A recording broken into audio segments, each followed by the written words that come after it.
Bismillahirrahmanirrahim. Assalamualaikum warahmatullahi wabarakatuh. Puji syukur alhamdulillah, la haula wala quwata illa billah, ma ba'du. Jamaah sholat subuh yang dirahmati oleh Allah Subhanahu wa taala. Kultum, pada kesempatan kali ini saya akan mengambil tema yaitu 4 jalan menuju surga. Ketika ada orang yang bertanya kepada kita bagaimana jalan untuk menggapai surga, tentu kita akan menjawabnya sesuai dengan tuntunan Rasulullah Nabi Muhammad SAW. Beliau telah memberikan beberapa penjelasan yang akan menghantarkan kita menuju surga Allah Subhanahu wa taala. Sebagaimana dijelaskan dalam hadis sahih yang diriwayatkan oleh Imam Ahmad sebagaimana berikut. Bismillahirrahmanirrahim. Afsus salam wa ad'imut ta'am wasilul arham wa sallu wan nasu niyam tadkhulul jannata bisalam. Yang artinya, sebarkan kedamaian, berikan makanan, bersilaturahmilah, dan sholatlah ketika orang-orang tidur. Engkau akan masuk surga dengan damai. Yang pertama, orang yang menghendaki untuk masuk surga adalah orang yang menebarkan salam, perdamaian dan kasih sayang. Menebarkan perdamaian bisa diawali dengan memberi ucapan salam kepada saudara kita, yaitu Assalamualaikum warahmatullahi wabarakatuh, yang artinya keselamatan, rahmat dan berkah Allah Subhanahu wa taala semoga tercurahkan untukmu.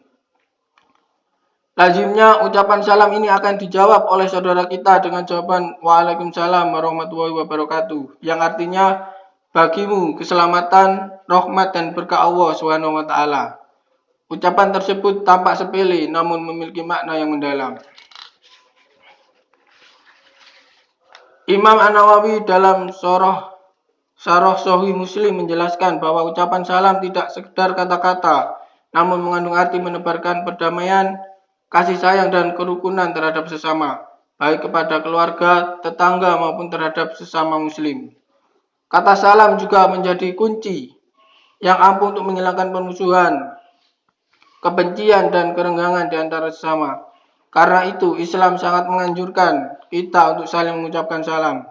Tujuannya adalah mewujudkan kerukunan dan kedamaian dan menghilangkan kerenggangan dan permusuhan di antara sesama.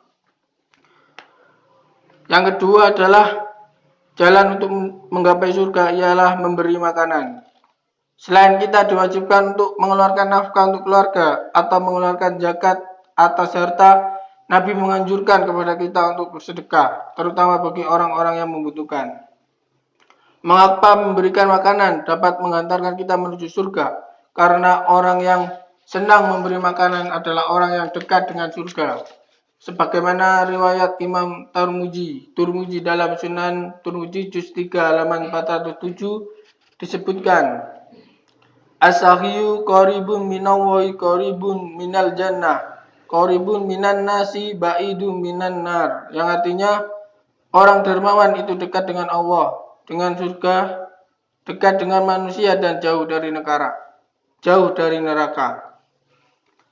Imam Al-Ghazali sebagaimana dikutip oleh kitab Faidul Qadir karya Muhammad Al-Munawi juz 4 halaman 138 menjelaskan bahwa sikap dermawan merupakan buah dari cinta akhirat dan tidak berlebih dalam mencintai dunia yang fana. Sikap dermawan tumbuh dari penghayatan seseorang tentang iman dan tauhid kepada Allah Subhanahu wa taala, sehingga muncul sikap tawakal dan berserah diri kepada Allah Subhanahu wa taala. Kemudian yang ketiga yaitu menjalin silaturahim dan persaudaraan, walaupun hanya dengan ucapan salam, yang artinya 3 hal yang menjadikan seseorang akan dihisab Allah dengan mudah dan akan dimasukkan ke surga dengan rahmatnya. Sahabat bertanya, bagi siapa itu wahai Rasulullah SAW? Nabi bersabda, engkau memberi orang yang menghalangimu, engkau memaafkan orang menjalimimu, dan engkau menjalin persaudaraan dengan orang yang memutuskan silaturahim denganmu. Sahabat bertanya, jika saya melakukannya, apa yang saya dapat, wahai Rasulullah SAW?